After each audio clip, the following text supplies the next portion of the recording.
But we can't be ready for our first matchup without players actually being on stage. So let's get that going right now. Wow.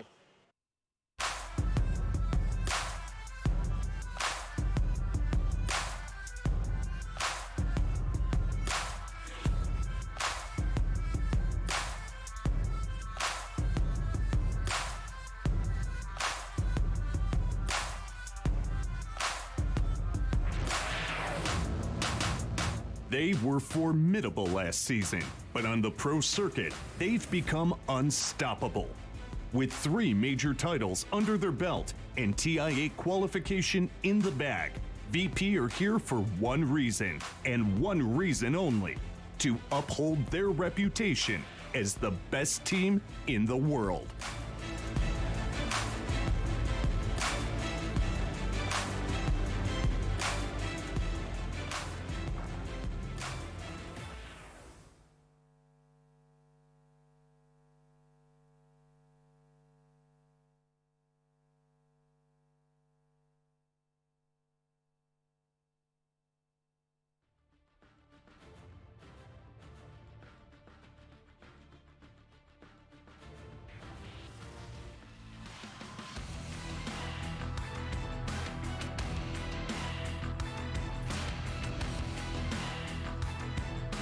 Welcome on stage, Virtus.pro.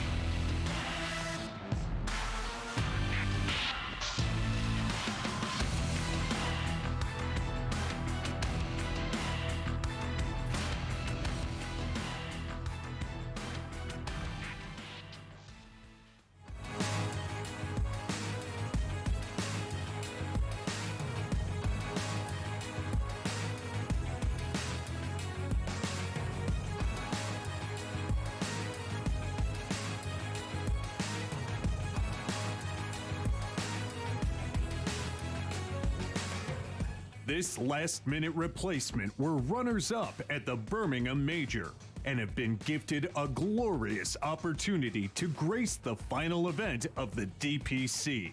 Nothing short of top 4 here would ensure them a place at the International.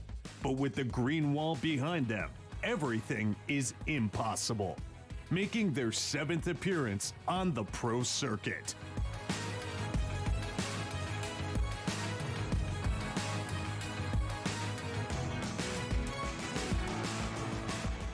Optic Gaming.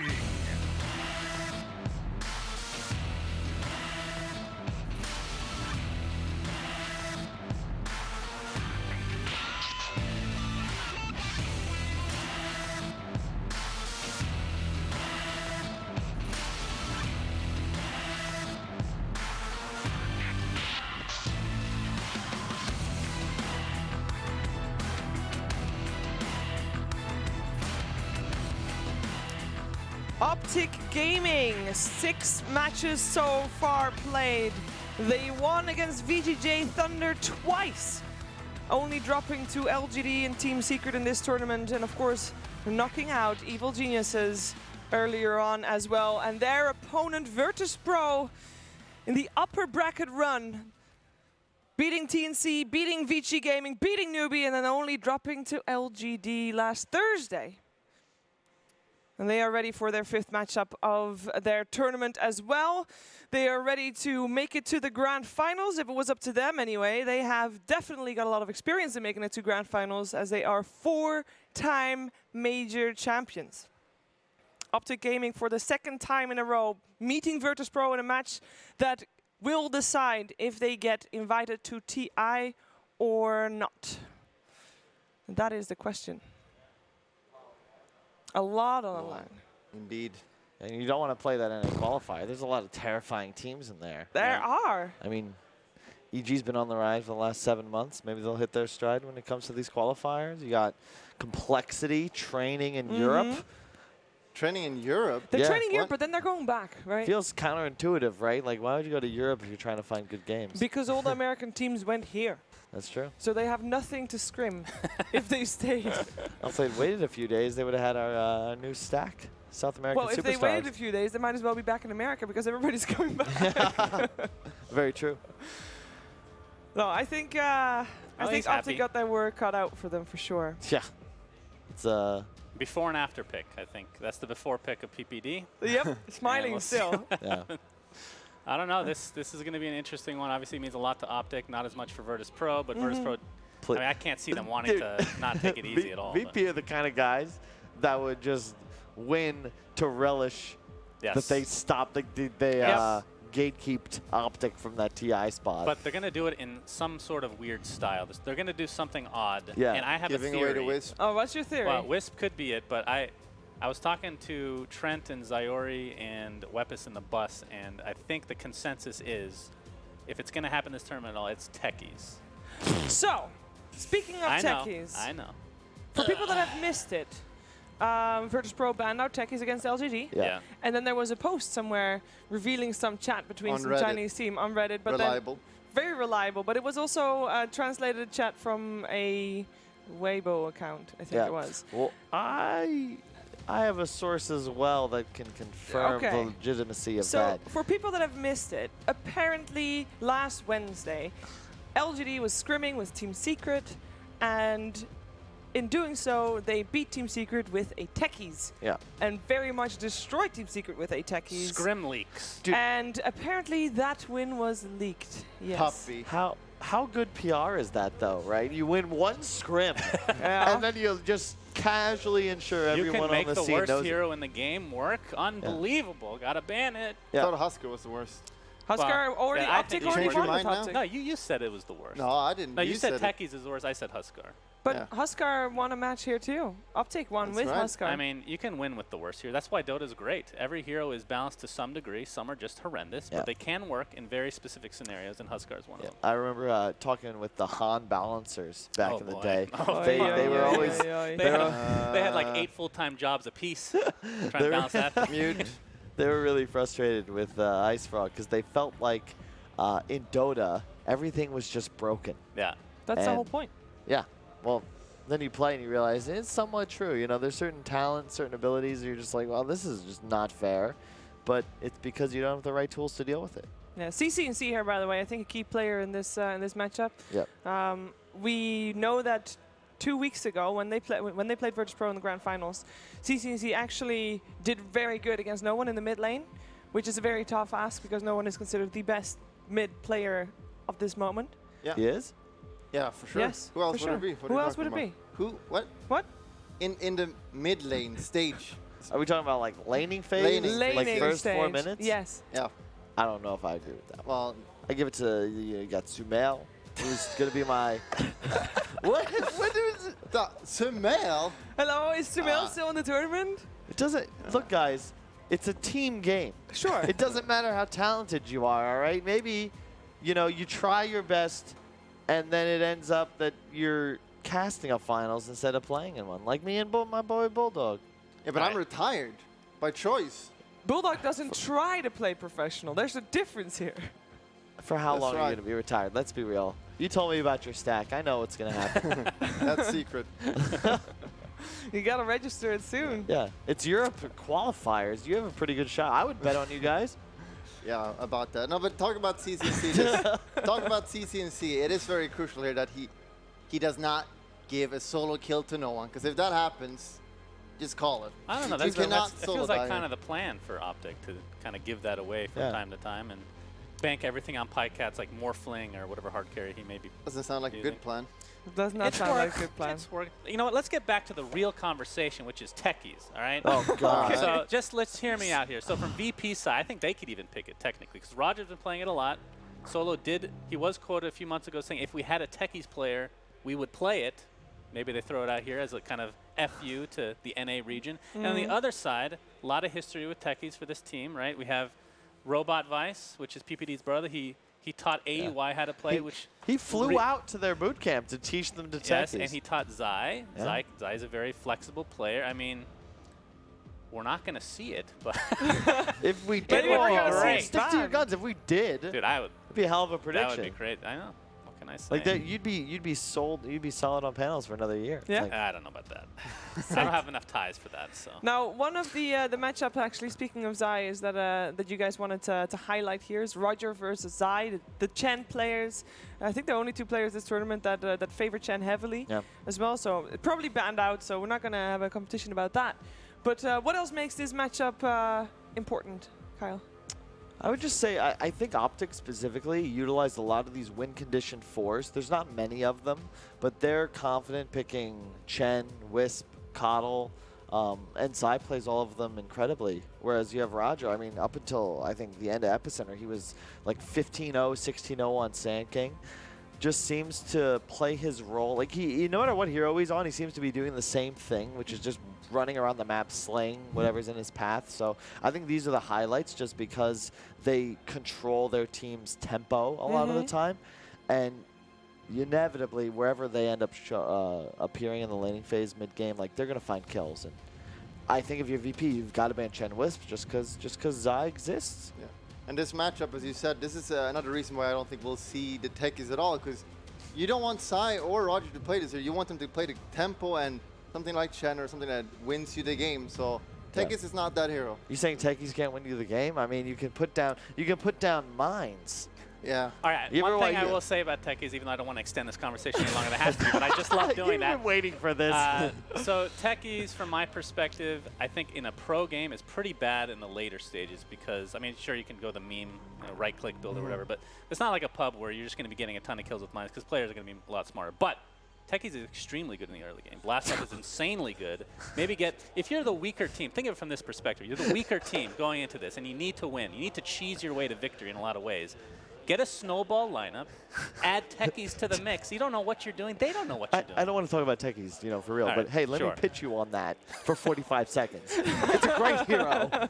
Just in case. I mean, So much potential. You're about to play the open qualifiers. You're like, oh, maybe sounds fun. Yeah, you Okay. could do I anything gotta- or two for I me. gotta They send just some messages. blast your way to TI. Yeah. It's all good. That'd be hilarious. I mean, that would be the VP style, right? Where you're just like, we're gonna beat Optic, but let's make sure to do it in as embarrassing a fashion as possible. I don't think you can do that, to be quite honest. I think OG is gonna be prepared. By the way, there's a point here. Optic. They won the coin toss, meaning that they get first choice about what they go for. They chose second pick. Really? And then VP followed up by choosing Radiant. Yeah. I mean, that's normal, obviously, but normally teams have been choosing first pick. Yeah. So what's up with the second pick? I mean, I feel like if you look at the TNC games, Optic was by far more prepared. That second draft specifically was a thing of beauty. It was the Dream Ember game, the Dream Huskar game. Yes, it was. The last pick, Slardar, which is a hero I expect us to see more often as no one picked Slardar. That hero's bad. But they were prepared. And I think that's the key, where if you're second pick, when you come in with a lineup in mind, it benefits you because you don't have the luxury of first pick where you counterpick 3 different phases. As second pick, you just have your draft, and then you get that the ultimate last pick of most likely your mid hero. So when you got CCNC against no one, like Bulldog was saying, you got to be careful because it's a difficult matchup. So you want to have second pick because that's last pick, and that's also your chance of picking techies. Oh, God. Cheese. Stop. cheese. All right, it Yes, doesn't the need to be Guys. techies. It doesn't need to be techies, but I do feel a like Huskar, I mean, anything that can turn the you tide. could go about this in a more conservative fashion and just get beat game 1, and then you're in a real bad position. You could just come out and just cheese right away. Like this is one thing when I owned a team, I didn't understand the perspective of a team that knows that they're the underdog. They know it, but they don't go all in on some cheese strat because you can definitely win games like that. I mean, we have already said from the start that it's so important for 33. Whoa! To have a good hero. Hold up. Gracious. Hold up. All right, we have a draft, but we have just to finish my thought there. 33 is one of the key players and one of the upcoming players, like the new stars of this season, I'd say, the breakouts. And putting him on a good hero can make the difference as well for Optic if they are going to rely on him. But let's take a look at this draft because we are already 5 bans in. We have Bane and Death Prophet picked up a VP. We got a Jakiro and a Naga. I guess that's not that exciting in terms of openers and bans are pretty straightforward as well. They're going really quick here. They're going for the Nice. Visage. I mean, 33 Visage is good, and Yep. you got the team fight now. And, all right. I has These are he real fast. played anything other than Visage, Lycan, and Beastmaster? Doesn't need to. If you It's win, true. you can just keep playing the same heroes over and over. Oh, Sometimes it works. sometimes. And then if it doesn't work, you keep doing it, and then you lose. And No, eventually if you it doesn't retire? work, you get Yeah. one of the other 3 heroes out. It's all good. Yeah. Another quick point about Optic taking second pick. You think of VP. Also, holy crap, this draft is going fast. But VP loves their last pick Ramses heroes, you know? And whenever you have that final pick, you don't have to worry as much about the Brood Mothers, the Tinkers, I mean, that's a no-one hero. But, you know, Brood, Morph, those are the big ones for me. You ban the Slark and the Morphling here. I like that from Optic, especially if you're going to pick the Visage. VP, very simple draft. Just their style. The Bane, Sand King, support duo. And you don't know what position DP is. Yep. We've seen a lot of Ramses playing that recently as well. But Optic going for, I mean, obviously the Naga. We've seen a lot of the Chinese teams, and I guess VP on top of that have had a lot of success with this hero. And then some other teams, not so much, just the coordination not there with, you know, all the combos being set up. But the good thing is Jakiro can set it up extremely easily after the song is placed. I mean, they were banning it last against TNC, right? Both games, I think they banned Jakiro. Possibly. I don't remember. They have put a ton of value on the hero, and I think with Naga specifically, it's a great combination. The only thing their draft lacks at the moment is a bit of reach team fight. But, you know, maybe VP will pull an EG and they'll just Congo line straight into destruction Yeah, like why not? Lemmings. Why not? Yeah, with this lineup last time, they did have the same lineup here where they went DK Omni. Yep. Not sure if they want to pick the exact same lineup, though. That's Seems to be a bit of a blunder versus a team like VP. You got to assume they're prepared. yeah. You don't. I don't know if you want CCNC on DK either. You Well, definitely want to last he- pick him as He well. crushed on in that EG match. Well, that's against EG. That's true. To be fair, It's sort of like winning TI, but it's TI3, you know? that's not easy. Well, it's... Only lost 3 games, by the way. Oh, really? Yeah. Oh. 2 of them in the finals. How was that, by the way? That'd be a hell of a BO5. Going into the 5th game knowing if you win, you'll be a legend forever. If you lose, you'll be relegated to a meme. Or both, in your case. It's so long, I don't even remember. It's Yeah, like you- 5 years ago. Or That is cool. I don't That wanna is bring that up actually a very anymore. long time ago. Feels Ramses bad, man. wasn't even born yet Seconds at remaining. that point. Yeah, he's getting a mustache here. We can Oh, see. you're He right. is. He's getting it. Wow. Remaining. He's been growing that out for about 6 months now. Don't be mean. he's won like $1 million He's a this year. good kid. I love this kid. He's great. 666. He just wants to grow up too fast. That's his problem, you know? Just stay the little kid forever. What do you think about this Mirana? This is an interesting pick. I kind of like it because it could theoretically be the Pycat or the CCNC hero. Gotta think of a nickname for CCNC because it's so many syllables. Yeah, it's way too It's much. 4 letters and like You can just say Quinn. Quinn. Yeah, He should just change his name to Quinn. I agree. There is no other Quinn. Exactly. It will be better if it's just Quinn. All right, start a petition, everybody. Yeah, he could change his Twitter handle too, just like keeping it Quinn. Yeah, let's not. I like it though, just because it's open. A lot of synergy with the Naga. You have a. The leap seems to just be kind of bonkers, especially when you. The level 15 talent is an extra 100 attack speed. That's I mean, disgusting. 240 attack Oh, speed didn't on they up Vape that? is I nuts. thought they upped it to 120. Is it? It's 60, 80, 100, 120. Oh, you're Right. saying the The skill is talent. 100, The talent's 100. a plus Okay. It's 100. 100, yes. It's 220, I guess. 220 is like a Huskar at 10%. Yeah. And with the it's- Maelstrom, with all these attack modifiers that you can pick up, it just seems to be, it's just an absurd amount of damage. We saw maybe the other day, like, he would leap in and just kill whatever target he had. Oh, yes. There My we go. boy. My boy. Yeah. It's just perfect for VP, how they've been playing. You just want that team fight and chaos that he creates. And even if he gets a bad lane, you just get 6. You just get a dagger, and then you let no one and Ramses carry you. Yeah. Very easy. Are you saying Pasha's not a good player? He doesn't stand out in the 10 team, in my seconds opinion. remaining. He I won don't know about with you. Pango against VG Gaming. Both games. 5 seconds I can't believe remaining. Bulldog's just talking trash on it. I mean, Offlaner right now. No love. The positioning of Pango is going to be really important, though, because if you can get that ult off, you just disrupt Song. Like, they can't get any combos off with Rolling Boulder. Rolling Boulder. Is that right? No, Rolling Thunder. Yeah, Rolling Thunder. But it is a boulder. It is I liked your title. That's our spirit. That's the problem.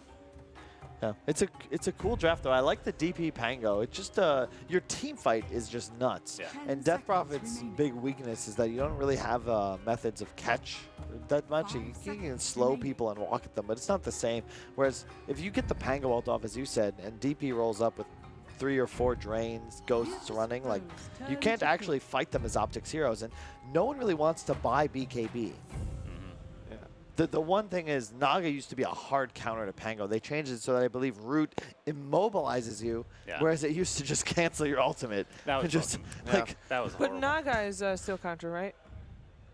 This entire lineup is really good because VPs, you want to sleep and you want to go burst people with the Akiro and the arrow, but once you get the DP gets the Aeon disc, you kind of hard counter that, so he won't get bursted. You got the Yules as well, so he's going to be able to counter that initiation, which is going to be really important here. Yeah, I think you have issues with on VP. It's just damage. If you're very cooldown dependent as well, team fight based. Ooh, Luna, okay. There's some damage. Does that fix all the problems you saw? I mean, Luna just is it's a very weird hero because you think it's a bad Luna game, but then he farms, and you're like, oh wow, he's an item and a half ahead, and then he has Aegis. Yeah, that's right. All right. Oh. Last pick. It is a draw. Oh, there we go. All right. That is range. All right. That's a draft right there. We're trying to get to TI. That's the only way you win. trying to get the TI. What's that supposed to mean? You got to cheese it. I mean, you've been in this situation many times, right? Yes. You play against a better opponent. The only way you can win is by cheesing, right? Yeah, I mean, that was pretty much every match we played. Yeah. Not easy. No. He just basically took your joke from you, yeah. All right, look at these Twitter predictions. Everybody is pretty up for Optic there. NA fan straights. I mean, it is NA primetime right now. So, what do you think? I need predictions. Pango's too good, Dude, man. Pango's really good this draft. I like him a lot. Pango has like 700 HP, okay? There's a Drow strat. You've got 3 incredible heroes. Mirana, Visage are arguably like the best heroes to pair with Drow right now. Yeah. The Jakiro Naga supports, you're going to win all your team fights. This Luna's going to have no game. And the PG already knows. You know who I'm repping. Yeah, I'll just have to agree. I think this is a perfect draw game. Huh? The damager comes out. I think they can snowball. So yeah, just Optic. Bleed blue. Green wall. Green wall. Green. All right. With that being said, let's head over to a commentary team of Trent and Sayori. Thank you so much, Shiver. Drow, Visage going up against the Luna lineup. Trent, it's going to be a hell of a game 1. Who you favoring here? Looking forward to it. I don't know. First pick Radiant, though. I mean, that's been the key to so much of this tournament. And VP, they get it. Optic just handed away because they had something prepared. Yeah. They were ready this whole time. Optic getting 3-3, one of his key heroes, looking to take over the match. Now pairing it up and enhancing him with the Drow. It's hard to go against it, not going to lie. Absolutely. But, I'm a little bit in that here. Optic camp, but I am super excited. This is gearing up for an exciting series. We even get to see a Pangolier on top of that to break up these fights. We haven't seen much Pango this It's an excellent passer hero, though. It's kind of the way that VP allow him to try and take over that whole mid-game, early-game situation, get lots of damage coming out from him, and generally he's going to be creating space throughout that kind of early game, looking for Ramses to carry them. This is kind of one of those, like, slight sacrifice situations where Ramses is kind of this hardcore anchor when he's playing the Morphling or the Luna. And, well, they're hoping to be carried away by him. Certainly a lot of pushing power on the side of Optic, that's for sure. We'll see a little skirmish at this bottom bounty rune. Roger taking a lot of right clicks here, and it looks like VP will find the advantage. They get 3 out of the 4 runes. That's playing to win, baby! That's playing to win. Kyle says it best, I tell you. He's very confident in this draft strat, I have to say. And yeah, it is a little weird now to see the old Pango versus the Naga. You know, so used to seeing it first picked every single time in pubs. Doesn't whenever this there's feel Pango. like a good supporting cast around the Drow Ranger? You got the Visage, who's classic. Marana's been on fire this tournament. You've also got the Jakiro and Naga to help break things up. A lot of good peel for the Drow. Tends to be a hallmark of a draft that can at least make that squishy Ranger work. Yeah, it's going to be a lot of pressure on Pasha and Roger, right? They're the ones that have to get into that back line, find Pycat, obliterate him as soon as possible. Pretty much no other role for them. I mean, you look at targets in this game, and she really is the most obvious one. You know, you're going on a Gravekeeper's Cloak, Visage, not nearly as easy. Yeah, no doubt there. So fairly standard lane setup coming out. Visage will take the mid lane against the Death Prophet. Then up top, it is going to be the Naga Marana. So you do have some setup for that arrow with the Ensnare up against the Luna Bane. Not an easy lane combo to go up against. A lot of right clicks on these two, and Bane, notorious for being a good laner, did go for that first point Brain Sap as mid lane. No one taking a lot of damage, as is 33, but no first blood. A close call. Now back up top. This could be your first blood indeed. It's Solo taking the right clicks, and CC&C will find that bonus gold on the pot. Seems to be enjoying his time in the off lane. Yeah, having a little bit of better time there. Getting a couple kills there as 3-3, of course, taking over the mid in this one. I guess we'll have to consider that the safe lane, I suppose. They've kind of shoved Pygat. You know, these Drow Rangers, man, they're kind of like a pseudo core. She shows up, she farms in the lane a little bit, and then she just hides in the jungle, giving that bonus the rest of the game. Yeah, absolutely. Up top, more damage being exchanged. And checking in on this bottom lane, it's the safe lane Pango with Rogers Sand King helping support. And it seems to be a fairly even spread as well. This Drow Ranger, 4 last hits, not ideal, but certainly room to recover.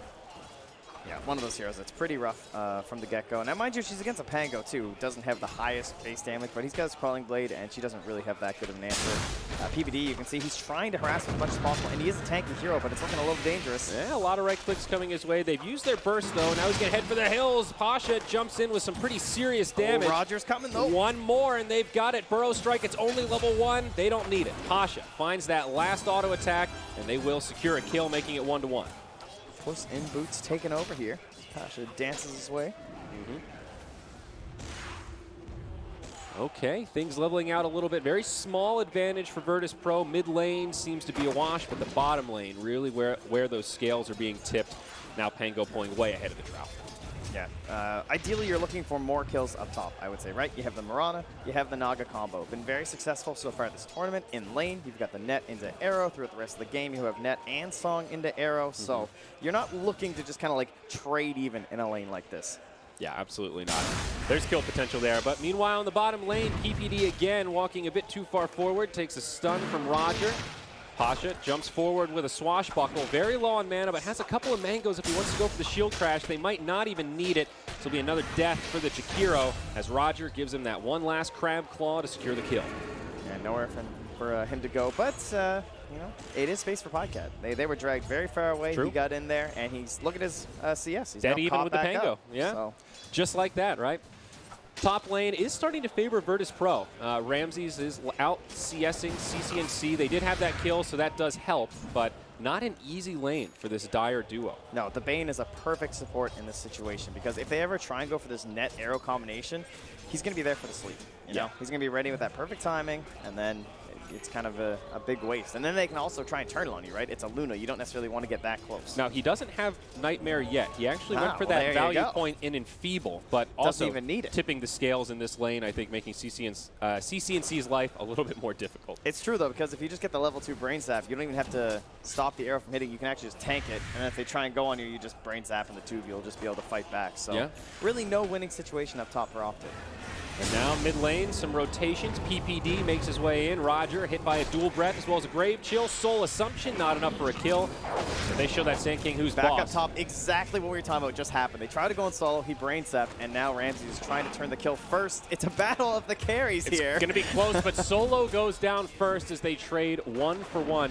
CC getting the obvious benefit, not only getting the kill first, but actually the Luna not able to grab that kill on Zai. It does go to the creeps. Nice. Back down bottom, some mangoes being eaten here as Pasha invades. Does secure that bounty rune, tops off that bottle. So everything's still extremely even, and most of the action's as we've come to expect on the side lanes, man. You know, these true 1v1 mids. Now, they're not as exciting as everyone was hoping when we would finally get back to 1v1 mids, right? You know, we're kind of stuck in these DK, DPs, and these kind of matchups, but that's okay. You know, eventually we'll get some buffs on the playmakers. See Pasha in some trouble bottom lane now. Pycat with those frost arrows slowing him down as he tries to micro in the trees, and actually some fancy footwork might ensure his survival, but no. PPD finds him with a dual breath liquid fire. That will be the end of the Pangolier. Yeah, he was actually quite close to that swashbuckler coming back. Mid lane, though, Trent, it is starting to tip in favor of no one. He has 13 denies now compared to the 1 of the Visage, and actually up by about 50% in terms of last hits. Yeah, higher damage, and as well as just the advantage of the Crypt Swarm. No real kill opportunities for 3-3. Full level ahead there on no one as well. Skipping the ultimate at 6, not a big surprise. 3-0-3 is the build. Great for lane sustainability. It looks like this has been communicated, though, because Optic are starting to rotate these supports inside, too. You have the vision granted from the Naga as well there. Mirana on the run up top. Nice defensive leap from CC. Will be able to survive it. You can see the pressure in this lane. Ramsey's really no fear, just cutting the lane like this with a very aggressive posture. Yeah. Bottom lane, no. PPD, he could be in trouble again. Pasha jumps in with that swashbuckle. Rogers there with a level 2 stun, and there is nowhere for the Jakiro to go. You might have 2 heads, but in this case, it's not better than 1.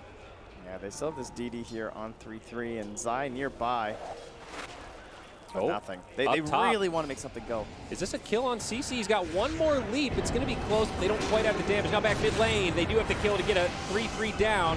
PPD now left behind is no one. Pops the ultimate as he dings 7. This will be an easy kill on the Jakiro, and VP getting some serious momentum now. 2 down for nil, and the tier 1 tower going to take a lot of damage to boot. And what happened there was that they just saw CC&C being dove and dove and dove, and no supports helping. So where are the supports? Well, clearly they must be trying to make a play in the mid lane. So first Peter gets targeted, and then Zai, when he tries to make the aggressive play, punished from behind onto 3-3. And things now looking very good for Virtus.pro on the first exorcism. Yeah, no doubt. Pasha gets initiated on, but able to shield crash back to safety.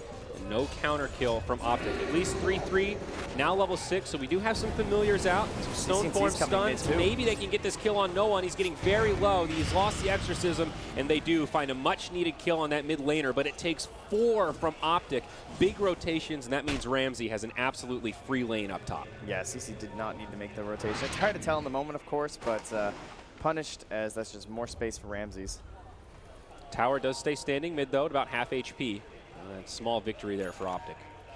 Yeah, they've now smoked up, making their way down to the bottom lane as well here. So Roger, a decent target. He gets caught in the wrong spot. And if they can catch him, looks like he might walk right into it. He's on the low ground, dual breath, straight into ensnare. This poor Sand King is done for. Nice gust from Pycat ensures the kill. No way to burrow strike to safety, and that's another one up for Optic. Yeah, handing the kill to Zai there as well. Just trying to get him towards his boots first off, and then likely an urn too. Now back towards mid. Zai on the level 4 Naga has his boots, soon to be level 5. Some pretty good rotations coming out of him. We'll see no one just stacking in the jungle here. Well, not stacking, farming in the jungle. Ramses, though, just kind of holding that wave. Far back near his tower, had some shrine time. No real concerns. It feels a lot better for Pycat, though. The opening in this lane was a little rough for the Drow Ranger, but his supports did a good job ensuing some chaos. Now he's got some time in the jungle. He's already level 7 and really not far behind Ramsey, just a couple hundred net worth. Yeah, no one's really getting much value out of this lane down bottom for Optic, though, which is just going to keep that net worth going in the favor of Virtus.pro. That's true. You really want one of your supports down here, but they don't really have someone who can kind of sit down here and soak into this lane without being in trouble. So this is a good smoke, though. They kind of predict this pressure coming onto CC&C, and they're wrapping right past the aggressive wards of VP. CC uses one of those pounces aggressively. Now the ensnare onto Luna. Arrow follows up. This will be a great kill onto Ramses. Solo just uses the TP. No way to interrupt. No ice path yet. And all the other stuns on cooldown. So good heads-up play there, but they lose the Luna. Especially using the Moonlight Shadow just to ensure there's no turnaround play there with the Eclipse, just in case. Like, yeah, there's a creep wave nearby, but as long as we have that, we can just stop attacking, go invis, and not have to worry about it. Yeah. Luna also at level 6 there, so that Lucent Beam still not maxed out. Makes it a little dicey to pop the Eclipse there and hope for a kill. But back towards mid, it looks like we'll see a rotation onto 3-3. Roger moving on in. That's a level 3 Burrow Strike now. Does connect on the Visage, sets it up for no one, and Ramses comes right back at it will go ahead and pop that Eclipse to secure the kill. And they bring down the Visage. But now maybe more as Roger eats an arrow up top.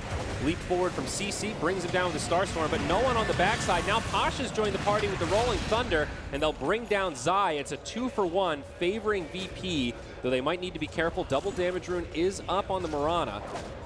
Not able to really connect with much, though. Yeah, Zai had just gotten level 6 too, so hadn't even skilled up the song. So not quite any sort of a moment there to maybe try and turn that one around. Of course, into the Rolling Thunder is still not a great option. Yeah, they get the deny on the mid tower, but bottom lane, this could be a solo kill for Pycat. Roger doesn't have much, but they don't have detection. Pasha comes in the back line. Now the follow-up Burrow Strike, and this Drow Ranger will get turned on. Does bring down Roger before she falls. A little bit of a sloppy play there from the Sand King, handing Pycat a freebie, but still they get the kill.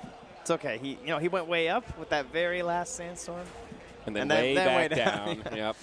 That was quite the roller coaster of emotions for poor Raj. Yeah, this time with the group up down bottom too, they don't really have the easiest way to just force into this tower with an Exorcism. Well, mid lane solo, he's on the high ground. Nightmare into Fiend's Grip, waiting for friends to be nearby, and it's Ramses. Can they actually find this kill, though? They don't have the lockdown. CC also does not have another leap, but one is all he needs. Yeah, that's a 4-kill streak too. And up top, that opens up space for 3-3 to just finish off that Tier 1 tower. Not a big access point, but nice for Optic to get a little more gold going their way. It's been 1-for-1 in terms of tower kills, but Optic did secure that deny mid, so yeah, helping out the economy. Like, that's basically what's brought them back now. They get a tower, and then you get the deny, so big swings, and they're doing the exact same thing down bottom again. Yeah. Will not be a deny here. Uncontested, another freebie. Gets finished off by the Dire. A little more gold going the way of the team as Drow Ranger gets close to level 10. I really like that Peter's not going greedy with the Jakiro either. He's just gone for that 2-1-2. We've seen a couple of Jakiros this tournament skipping the Ice Path at level 5 just because they're able to play so aggressively. But the fact that you have the song ready, you really don't want to miss some opportunity like we have seen several times this tournament where the first song comes out and Ice Path's not there. And you're like, my bad. Should have went for that one. And Zai as well this game, he's actually going to skip over the urn. He's going to rush right into the Meteor Hammer instead. Okay. Roger took some pressure down bottom, but he'll be all right. That Meteor Hammer on the way.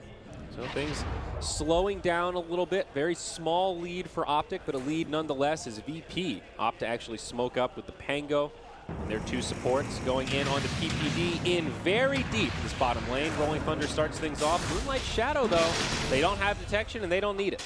Yeah, you really don't want to give kills away to this Pango right now. This is all he can do in this game, is just try and find these solo pickoffs while he's making the space for the Luna. Speaking of solo, he's the one with the dust right now. He gets silenced, and he'll get brought down quick, but it's a big epicenter from Roger. Pycat getting low. Song of the Siren resets things a little bit. Pycat with the TP out, and Solo with the nice defensive Nightmare to keep himself alive. Will they be able to find more, though? No one trying to wrap around. Doesn't seem like anyone from Optic will be left behind. Tense moments for Optic. You know that pressure is there. This Luna, every time you can't see her, you know she's just farming so quickly, and it feels like it's actually VP who are the ones pushing the pressure here. You know, they brought in Ramses. He's here to help out with this tower push, and looks like his Mask of Madness is also on the way there. This is one of those things that VP does so well, is play around Ramses, knowing when to give him farm, when to bring him into team fights. Level 9, Mask of Madness up. Still only a single point in that Lunar Blessing, but getting him involved a little bit earlier than we've seen in games past. They don't finish off that Tier 1 down bottom. A lot of control from VP as they just back up, TP home, and are pretty happy to let Ramses now just clear out the jungle. Yeah, they don't commit the exorcism either. So they're just saying, listen, you know, we'll leave that there. We'll come back later. And all the meanwhile, you had Roger in the mid lane stacking another Ancient Camp there. So you got a triple stack prepared for the Luna. And you don't really have someone who abuses them that quickly on the Dire side. Draft can certainly farm them, but no one's, you know, going around making triple or quad stacks for it. Nice TP from Solo. Good use of the Nightmare per usual on the Bane Elemental. And he will dodge yet another incoming gank. Pycat also getting some time in the jungle. He's got the Shadow Blade queued up, first item. Did grab that extra band of Elven Skin for some added agility, but no Dragon Lance, no Hurricane Pike. He's going straight for that Invisibility Initiation tool.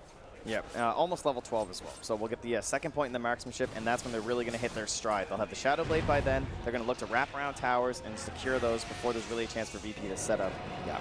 Now PPD, he bumps into a Death Prophet. Maybe not the hero you want to find solo. Nice silence onto 3-3, and Ramses on the back. He's gotten a clip. Not doing as much damage as he would have hoped, but PPD still falls, and now the follow-up is there. And They will bring down the Visage. However, they lost their Luna. CC connects with an arrow. Save your buddy syndrome coming in Yeah, huge I don't here. think this is the fight that Optic really want to take, or leap rather, but he still gets silenced, and there is nowhere for CC to go. That's that killing spree you were talking about, and it gets ended by no one's Death Prophet. You can see how excited he is.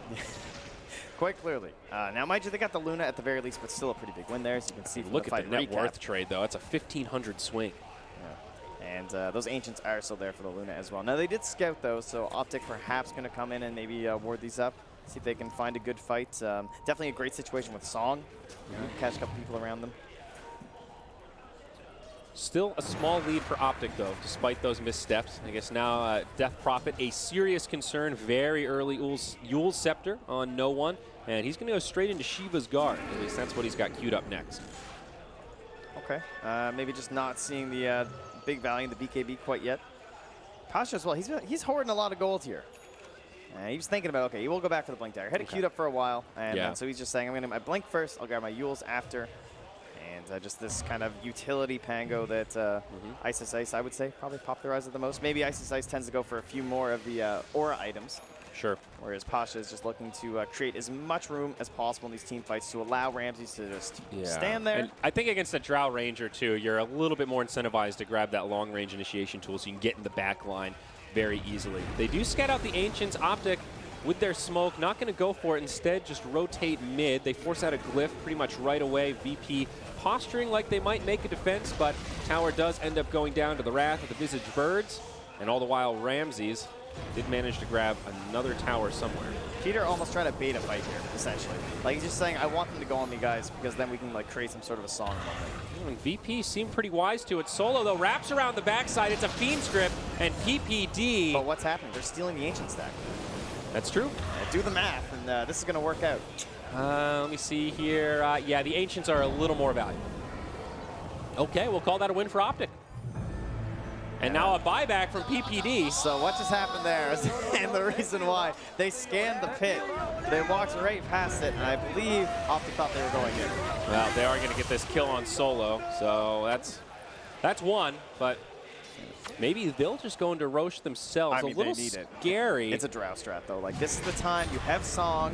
You have the keys, but who is one of the best heroes in the pit and works versus Song? That is the Pangolier. He has that Blink Dagger.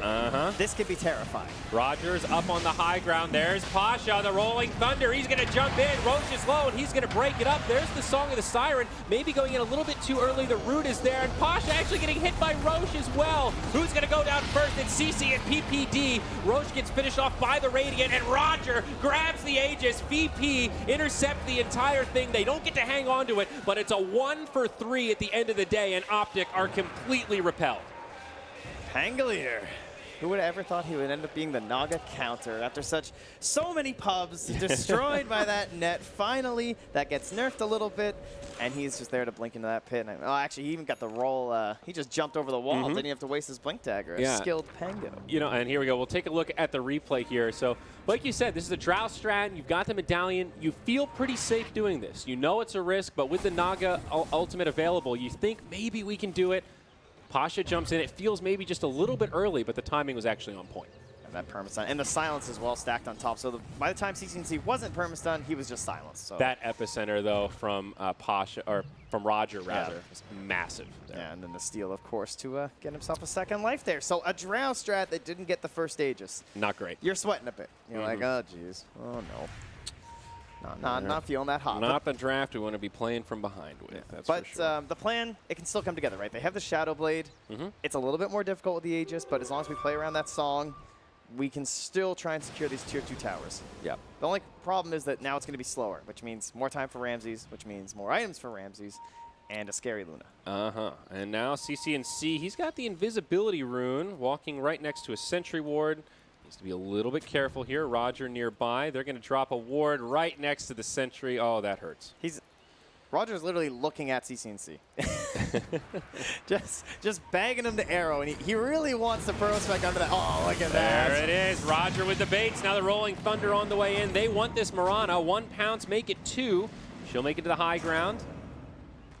And the rest of VP will just kind of back up here. So stalemate. Optic, don't lose anything. Yeah, ends up costing them a ward, though. That's unfortunate. But that's okay, because they know that the Pango ulti's down. So they feel a little bit more secure going in. That is one of the best initiation tools they have, obviously, right now. The other being Roger. So It's also not the longest cooldown, though. Only 70 seconds. It is a window. You're absolutely right, but not a big one. well, they've taken the tower at the very least. So objective secured. And the only thing is timing, though, you know. Yeah. And look, they don't really have the best idea of what the Radiant are up to right now, because Pycat and 3-3 are down hiding in trees while the rest of the Virtus.pro squad are on the opposite side of the map. Well, Optic looking like they wanted to pressure the tier 3, but they see some heroes on the high ground, and they just back up to clear out the Radiant jungle. So no high ground siege quite yet. 3-3 does pick up a pretty good sieging item. It's the Pipe of Insight, so you can keep that creep wave alive a little bit longer against all this magic damage. Yeah, and that Rolling Thunder is included in there, so try and help people. Raj! He's going to walk right into him. That's a silence into an ice path, and Dead Sand King will result. Surely they won't still be in our jungle, right? I mean, it's been so long.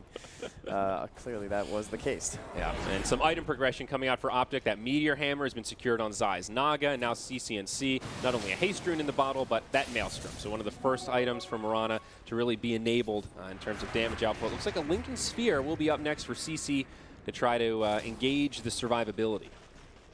Yeah, a couple nice options for it in this game, too. Largely the Burrow Strike and the Fiend's Grip. Pycat playing with fire down here, looking perhaps for a solo pick-off with that Shadow Blade, but not going to find the opening, and heads back to safe territory with a TP into some neutrals. I don't know, Trent, we always used to joke that Elder Titan was the king of the Roche Pit. You know, constant stomps, breaking things up with that Earth Splitter, but I think Pango might be the new king of the castle in that regard. I think he's pretty good. I think they're Naga, different, right? It's not a fair comparison. You think Naga is the true queen of the castle? Naga's the best, let's be Okay. honest. But, all right. you know, he definitely ranks up there. He can be like a prince We'll or see. something. A few more, another Roche fight like that where Pango jumps in through the song and still sets it up, then I'm going to have to disagree. How many heroes can do that against Naga, though? Come on. That's why Pango's the king, baby. All right. 3K net worth lead for VP, though. They are hanging in there. It feels like Optic are the ones applying the pressure, but VP are doing a great job just splitting up the map, defending, but also finding that space for Ramses to still farm as well as no one. They are topping the charts, and this is costing Optic. They are going to get a tier 2 tower outside of the base, and they need these objectives, but there's always an opportunity cost. And when you're clumped up like this, that's an opportunity for VP to split push themselves, farm their own jungle, and Ramses is nothing to scoff at. He's got a full Manta style now and a BKB really not that far away. Yeah. Optic have been reading it pretty well, too, though. They've had Pycat not even with them. He's also just been farming through the jungle and everything, trying to get up into that BKB, so that they're going to be ready for that big Tier 3 high ground siege. And ideally, I think you're just going to have to wait for that next Roche, though, honestly. I think if you can clear out all the Tier 2s for now, that would be good. But going high ground at this point, it kind of feels like it might be their last shot, honestly.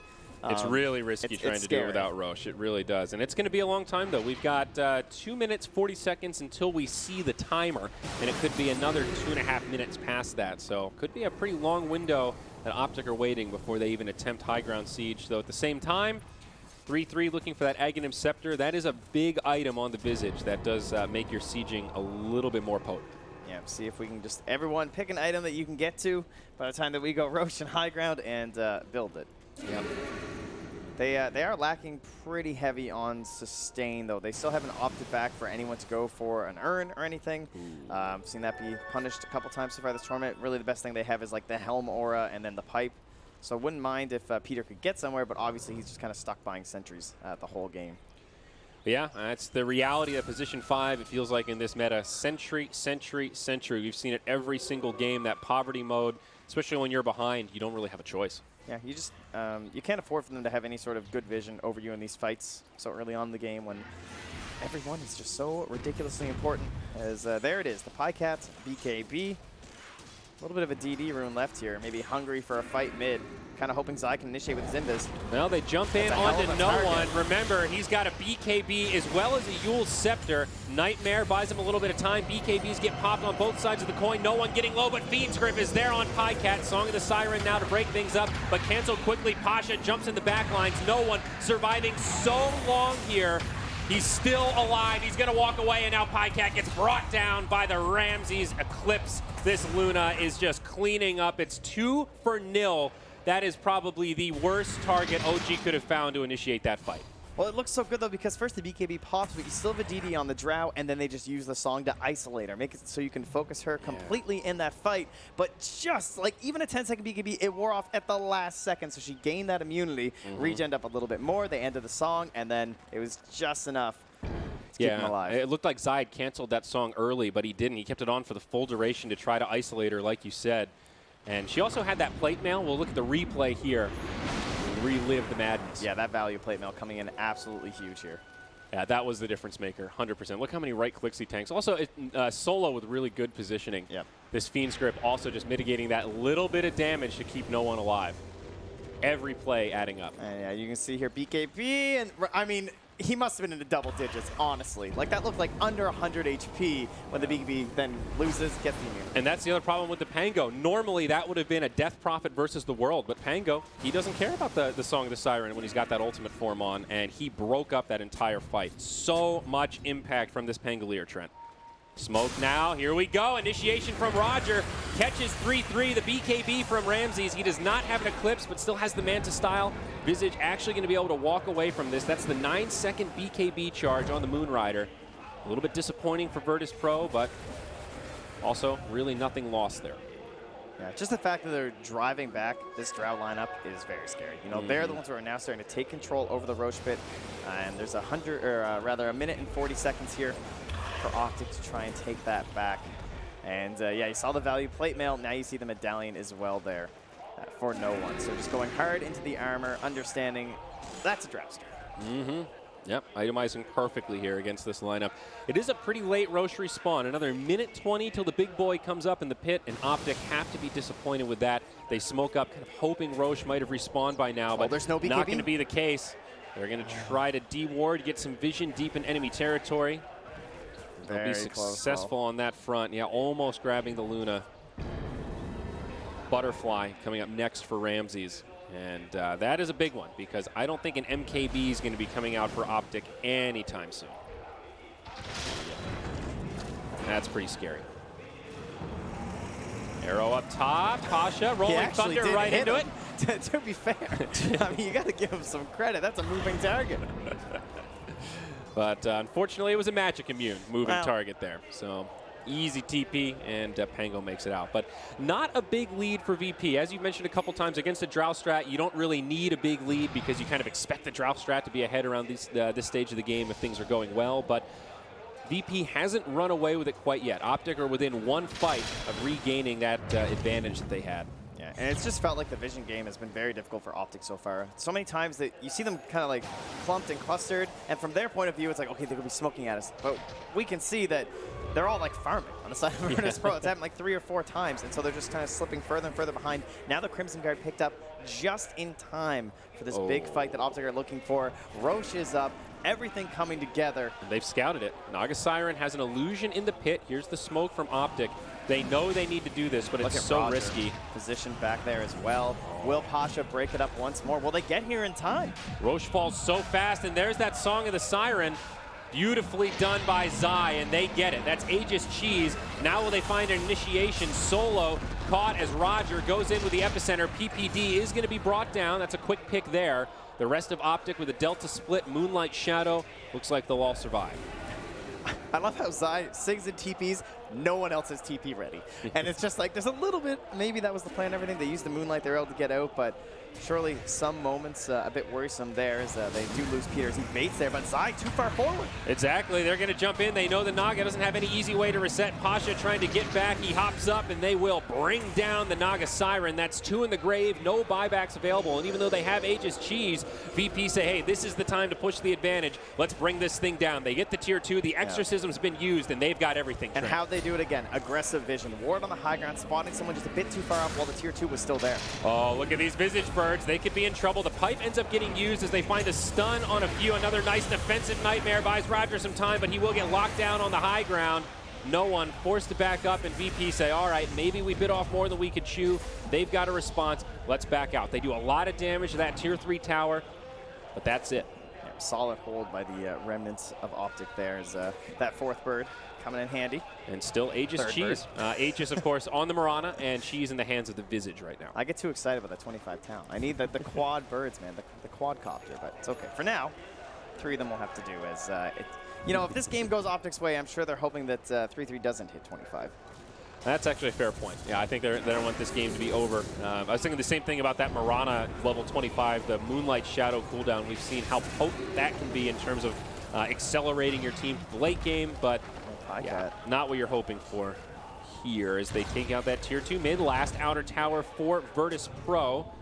They do have all 5 alive, but no Exorcism. That's the big ultimate they're missing, and certainly presenting a window of opportunity here for Optic to break high ground.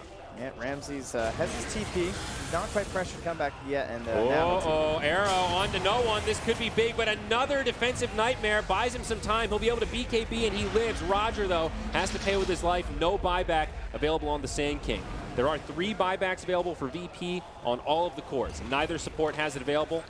There's the Glyph, the Crimson Guard, helping delay this push, but it'll expire, and now this is pretty easy for Optic. Very low-risk sieging as they just put those familiars on the high ground. Yep. No easy way for VP to stop this. CCNC still in front there with the Aegis. Pasha faking the ulti, maybe trying to bait a song. They lose one familiar. They've got 1 set of barracks, but there's the song from Zai. They're trying to isolate this Pangolier. Yule's Scepter, Cheese gets eaten.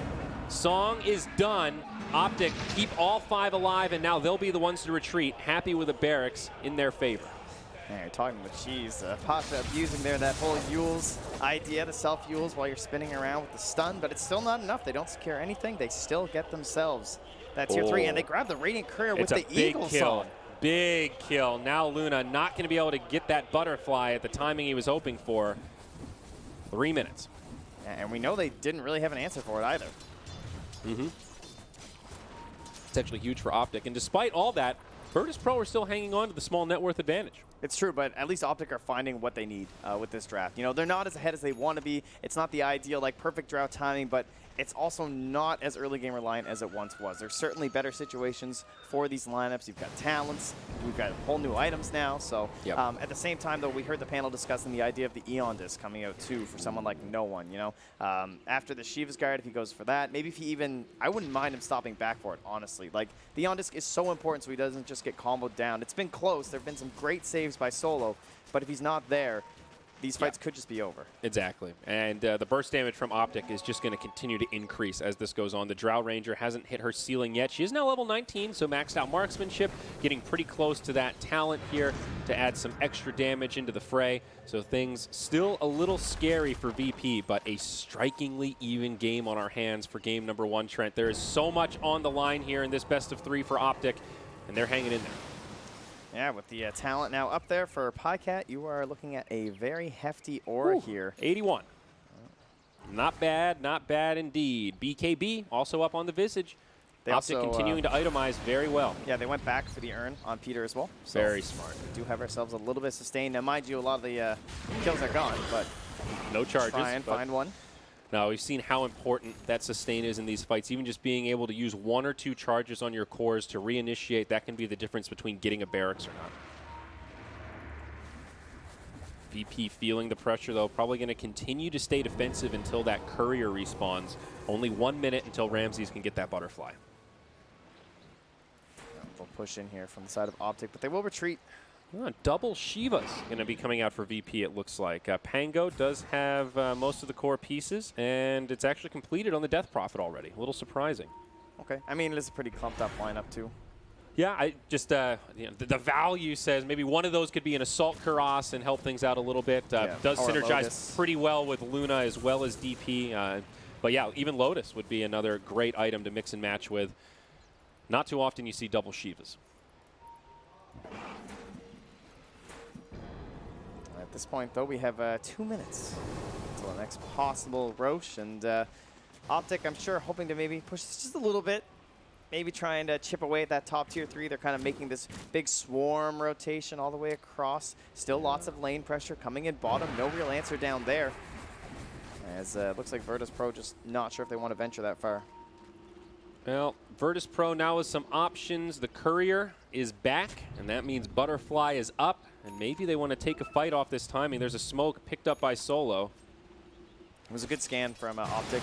They have so much vision in the Radiant jungle that they figured they must be from this area. Uh-oh, initiation onto Luna. Ramses walks up way too far. The arrow does get intercepted by Pasha. Huge play there as they start to turn this around. It actually keeps Ramses alive. The Eclipse doing so much damage. CC gets brought down by a stray auto attack from no one. The BKB's mitigating damage, but 3-3 not going to be able to hang on unless they have detection. They don't need it. He'll be finished off 2-0. VP strike right back and might even be able to grab one more if they can catch Pycat on the run. He has been dusted up. That Shadow Blade not going to save you here, and he has no reinforcements inbound. Here's the Shivas. He'll get clipped by that. And the setup is here, Trent. A disaster for Optic. Honestly, VB could still lose this game, and you have to give Solo the MVP. It's unbelievable. There have been so many fights where they should have just won. They should have executed the grab strat. They should have gotten that instant pick off with the arrow, and he gets these nightmare saves over and over. Like, he's at the point where they have to respect him like he's an Oracle or like he's a Dazzle, because he's just casting graves, man. He's saving people every time. Yeah, no, you're absolutely right. But that fight, it was Pasha. The Rolling Thunder, he pops it, he blinks in. That arrow was just about to hit the Luna, and I think that's a guaranteed kill with the stun duration on top of it. Not only MVP. So we're going to look at it right here. So look at Solo. He's got the Fiend script. Oh, this is actually after the epic save from the Pango. But a heartbreaker for CC as well. It looked like he was going to be able to leap away, but that one auto attack from no one chased him down, and it was enough to just finish him off. Very close call. The other irritating thing about this Bane is that although you want to treat him like one of these safe supports, is that they're having a hard time finding him because he just gets to the level 10 talent, you have 100 extra cast range, and Nightmare, it goes pretty far. You know? He's got himself the Ghost Scepter as well, so it has to be that full burst too. Yeah, absolutely.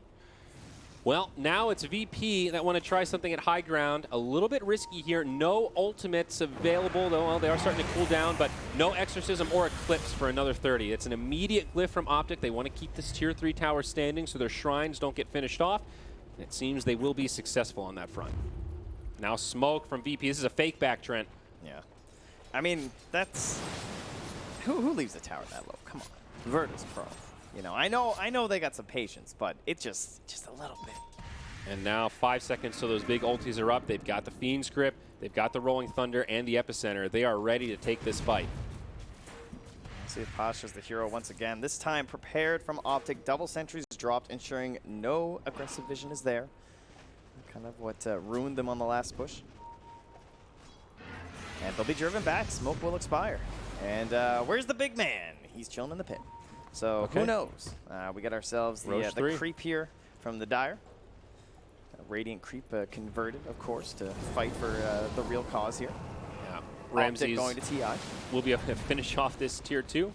But yeah, worth reiterating the odds here. If Optic win this series, it secures them enough DPC with top 4 at this event to qualify for TI8. No. Now that's a trade. Uh-oh, They're on your Roshan. ass. It's going down quick.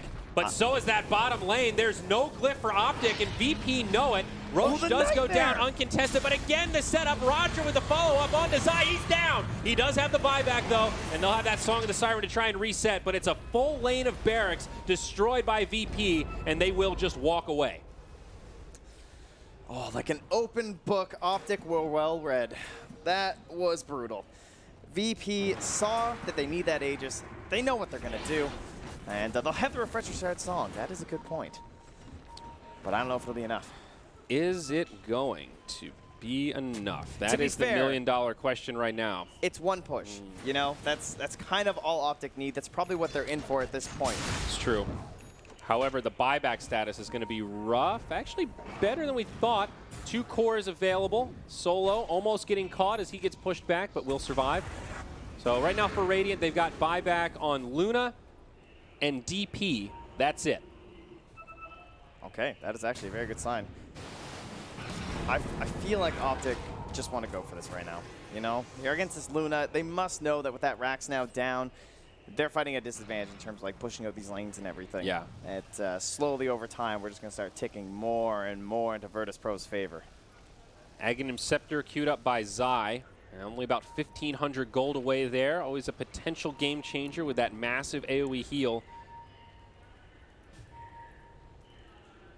A very tense game. Small net worth lead for VP, but feels like anyone's game for the taking. Whoever can win this next fight will be able to do so much damage in terms of objectives. 3-3, a little bit forward here outside of the pit. Yeah, and he does not have the cheese or the Aegis, so a decent target. Of course, he does still have a 9-second beat gaming. Double damage rune spawns in the middle. Who's going to grab it? It's a game of chicken, but they get the initiation onto CCNC, and that's the end of the Aegis, just like that. At the very least, it went to no one, and not Ramses. That's true. Visage Birds will set up onto the Death Prophet, but again, Nightmare is there, and no one will be just fine. Trying to finish off these birds. They'll catch one, make it 2. Why not 3? Line them up and knock them down. No familiars for you. He does have a resummon, and he'll go ahead and use it, but a long cooldown. Nope, so much for that Aegis advantage. Yeah. Sorry, I thought we still have the cheese. And the refresher. That's maybe the bigger piece. In the hands of Zai. Trying to get some levels going here as well. See if he can survive through another combo there. Brutal. And there it is, the Eon Disc, the item we've talked about so much for no one. Almost level 25 on that Death Prophet as well. Yeah. Honestly, he hasn't needed it, frankly. Like, the saves have been so good that his itemization has worked out perfectly. You know, he said, like, I'm good for the armor. But just think about it. Now that no one is opened up to have all that bandwidth to be used aggressively, what does it mean for VP? Got him. Got him. Tough stuff for Optic. Really struggling to find this opening now. And you lose that Aegis, but saying, hey, we need to wait for next Roche is maybe not that realistic. It's a long time till he comes up, and now Satanic completed on the Luna, also getting very close to her level 25 talent. Yeah, Optic are now just trying to battle back up against Ramses. You're looking for an MKB on both the Drow and the Mirana, and who knows how long those are going to take. They're actually looking all right, but buybacks, you know, it's getting a bit dicey. At the same time, are buybacks going to save you against this Virtus.pro draft? No, but I don't know that that's a case to say don't pull for buyback. That's a pretty risky proposition. Great advice, kids. At the same time, Optic, they're on the low ground here. They're going to start sieging away at that tier 3. These birds taking a lot of damage. One of them actually falls. No resummon for another 30 seconds. That's sort of unfortunate for 3-3, but Virtus.pro respond immediately, and Optic won't really be able to do that much damage. Basically just tickling that tier 3 tower. Double damage rune does spawn down bottom, so maybe this will give them the opening they've been looking for. Or maybe it'll be a farming tool. Yeah, lane's just in too poor a position. Just trying to use this right now, honestly. Fair point. Top very close to that tier 3 with a siege creep to boot. Oh, the line from Ramses. Regen rune scouted out by that Naga illusion. Cheeky little play there from Zai as, oh wow. Oh, he's upset. I should have hit that rune. How dare you? I needed that regeneration. That's the old headset hitting the keyboard. He was very upset. Sec moment. So we'll see a small pause here from Virtus.pro. Still a very tense game, though, Trent. 43 minutes in, 25-14. Yes. The net worth lead basically negligible at this point. All about execution, all about who's going to get caught. Don't let the chat wheels fool you. This is very tense. Yes. No joking around. This is no laughing matter. These players are not having fun. Never. Unacceptable. Never. Especially not those Virtus.pro guys. Never before in the history of Dota have Virtus.pro had fun playing.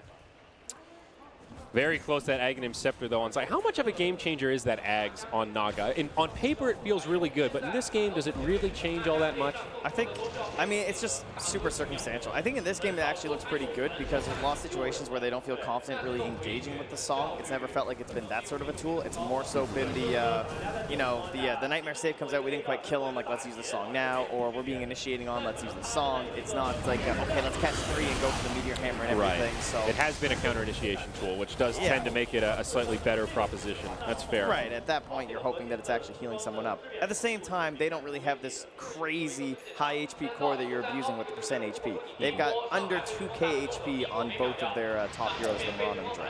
Yeah, that's definitely a fair point. He does also have the Blink Dagger, so Zai actually found quite a bit of farm this game. To be perfectly honest, the Naga Siren is really doing quite well for herself. Although at that same token, Roger is farming just behind her. He's got Yule's Blink and now his own Aghanim Scepter is not that far away, though. Still about 1,400 gold to go. Invis for Luna, Arcane for the Death Prophet. Some excellent runes here. Very scary to have in the hands of the DP. Makes Exorcism feel like a regular ultimate instead of one with that ultra long cooldown as they smoke up. This time they might see some action.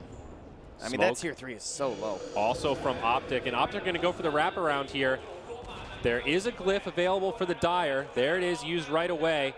The jig is up as they jump onto the back line. Song of the Siren to initiate. Arrow flies right on through. Instead, they go for Solo. They know how pesky this Bane has been, but the barracks are already gone. Refresher now used by Zai. They've got another Song. Buyback from the Bane already, but no one. He's got the Eon Disc, and he's going to pop the BKB. They go in. Roger falls, but this Rolling Thunder breaking up the back line. Zai goes down, has a buyback now on the Sand King. No buyback available on Zai. It'll be the end of PPD. He'll use his buyback. The BKB on 3-3 expires. He makes it back to the high ground, but VP doing so much damage here. They've even gotten the objectives they wanted. Now it's just heroes. Pasha reinitiates. PPD dies back. 2 in the grave. Not able to get back in this game. It's a 5v3 for 40 seconds, and this could be the end. Ramses makes the call and says, guys, it's tier 4s. They don't have buybacks. We're about to take this game as they stun onto CCNC. Force staff back to friendly territory, but it's Pasha. He's trying to finish him off. Not quite. The shield crash is not enough. Tier 4 is still hanging on there. VP have to decide what they want to do, but they've got siege creeps to help them out. Visage Bird's not going to be enough, but a huge gust silences the entire team. Unfortunately, no follow-up. Naga Siren up in 15. She will have that ultimate. Optic are buying themselves some time, but that's the end of the Visage. Now a buyback there. Fiend's Grip on CC. Buyback on him as well. Pycat getting low. He's down. It's the 3rd buyback. They want to hold these Megas. This could be the final fight of Game 1 for Optic as Mega creeps could be inbound. Ramses focusing purely on objectives, and that's it. All the barracks are down for Optic. The game might not end here, but crippling damage. Song of the Siren from Zai sets it up with the Meteor Hammer. Perfectly done on 2, but BKB from no one is respawned. Is it going to be enough? They're losing heroes left and right. 2 down on VP. No one very low, trying to make it to the back. 3-3 will finish him off, but now Pasha with big damage. They don't have the detection. 3-3 trying to make it into the tree lines, but Ramsey's unrelenting. They'll bring him down, and now a die back for the Visage. GG gets called as the throne gets destroyed. It's VP in Game 1. Not to take anything away from Ramses and no one, but the supporting cast, the 3, 4, and 5 of this game, absolutely unbelievable. Ramses, it just felt like he had total free reign during these engagements, right? He was just standing there, strong on the Luna, outputting that damage. The saves from Solo just cannot be like thanked enough, honestly. Yeah, it's overvalued or whatever the word is. Solo had an incredible performance, one of the highest impact Banes I think I've ever seen. You can see our audience here filling up the venue as we're getting started with our very first series. Epic stuff, but dreams for Optic now, Trent, well, starting to look a little bit more like a nightmare. Yeah, I mean, there were some questions. What would happen if they went down in Game 1? I don't know if it'll go that far. We'll see if they start digging deeper, but that was the 3-3 Visage. You know, you say never to bet against it, and it just went down. The draft strat, maybe it was just a stretch too far, was it? It seemed like it. We'll see. Sending it back to the panel now to hear their thoughts. Yeah, Zayori and Trent absolutely nailing that one. And so did VP, by the way. They looked pretty damn good despite, according to 2 of our analysts, being outdrafted by Optic. But I guess there's only one true analyst remaining. Sounds fun. Thank you so much. I'm going to revel in this moment. I thought Trent did a great job of summing up the game. Solo saves were unbelievable. Yeah. Pasha on Pango was disgusting. That one Aegis steal, holy Jesus. That was so disgusting. I didn't, it didn't sink in. You said it on panel, but We then I actually watched the game. talked about it I know, together. and then I'm like, wait, he's just doing this through song. Like, Right. how is this fair? It's so sick. So fun. It's not fair. It was a really good game of Virtus.pro. Bulldog, do you feel like Optic had a shot? Like, what went wrong with their draft? They definitely had a shot. That's how you play with the draw. And it's been changed a little bit where draw is better late game now because you get the 40%. And we see this is the way AVP itemized. They just got too tanky. They had the Crimson Guard. They got all kinds of armor items. And then you stop doing a lot of damage all of a sudden. And VP just made some crucial decisions where they decided to go for Roshan, but the VP decided to counter that by just getting the Ryxes. Yeah, so that trade was... I mean, and in a way, you know, after that, you know, sure, you have a lineup that can deal with super creeps if you're Optic, right? And the commentators in the game said as well, like, this game is fairly even, so the next fight will determine probably who gets the upper hand. So having an Aegis at that point might be worth losing ranks for, Kyle. The problem is that it's tricky. the Aegis disappears, right? I believe they gave it to Marana, who at some point in a fight, like, he died in the space of 3 seconds. Yes. And that wasn't even a fight. That was like... The issue is that once you give up that first Rax, not only is the Creequilibrium just kind of in VP's favor now, but they're one fight away. And we saw that at the end of the game where at some point, like, they get a lead, and now you're going to be forced to all in, spam buybacks. And I agree with Suns fan. I mean, you look at the Roche fights, I feel like that's really where the game is determined. Look at Is this the one? This is the one. Yeah. Yeah, this is the first one. The Aegis indeed got stolen. What is this? Beep bop, bibbidi bop. Boom. Boom, Hello. boom, Hello. bum, Hello. So he ends up dying, of course, but obviously the space was there. Yeah. And Roger ends up coming with an amazing epicenter combo. And he taking takes the Aegis as well. Gets a kill on the Roche, gets the Aegis. Yeah, So this dirty. is where the whole game turns. Because if Optic gets this Aegis, right, look at the 3 tier 2s. They're all going to go down. But as soon as, not only do you not get Aegis, you look at the Roche kill, and you lose 3. Like, But we kind of talked about this pregame as well, as we're going to see another amazing combo here. But the songs from some teams that just auto-pick the Naga, there's just not enough coordination within the team to actually consistently get these combos off for whatever reason. We saw a bunch of missed combos this game. the DP surviving middle because That the was song was like huge. canceled a second afterwards, but then it causes the Jakiro Q to miss. I mean, and look at that Bulldog. They didn't get the rune. Sai, He's running right past the rune. Yeah, but that's fine because Sai realized that he'd keep his bottom to get the runes, and that's what keeps him in the game. It would have been over here, right?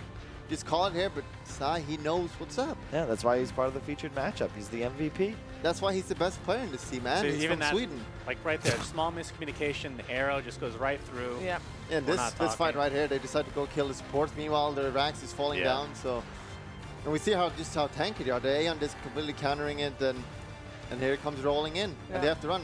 And I think our commentator summed it up as well. I mean, Ramses, he basically had a free game purely by the rest of his team just dealing with everybody in Optic so well that he could just focus on the buildings. Nobody was going to stop him, and his team still win the fight without him. Yep. I think the one thing that Optic's draft is missing is the sustain hero, the tank, so to speak. Typically, when you run a Drow lineup, it's the Drow, then you have your mid core that the Drow is boosting, you know, like Drow Storm is an example, and then you have some hero that's allowed to itemize, you know, Greaves, Pipe, Crimson Guard, and all of these teamfight items. And yeah, you have a Pipe, but there's no one that can actually like walk in and start the fight for you. Yeah, Visage can, but we saw even there, you can't really man up against Luna Pango DP. Like, this Pango hero is actually just busted. He's good. He's really good. I I like think him. you want to ban for sure. I think against VP Yes. second phase. I mean, you have so many heroes you got to ban, though. Yeah. Got to let something through. I think Yeah. we're going to talk about MVP. Yes, I we guess. are. Pasha, come on, guys. Solo's already got the car. Pasha doesn't have anything yet. Not that he's going to get a car this tournament, but Yeah, I was gonna say. No car. we need more recognition for Pango players out there, okay? There you go. At the same time, sure, you know, Pache played well, but how much of that is the hero? You know, Yeah, it's the thank heroes. you. How hard is it? He bounced into Rashawn. He's like, oh, And then it's like hands up the keyboard. You Yeah. let it go. who Hey, needs positioning? You got Well- to be in position to start the ult. Look, Then It's not easy to play well, guys. You can talk all you want, but you would know that yourself. You can't just play well. It's not the hero, it's a player. That's just how it works. That's how Dota works. You could play that Pango, they would have lost that game. No offense.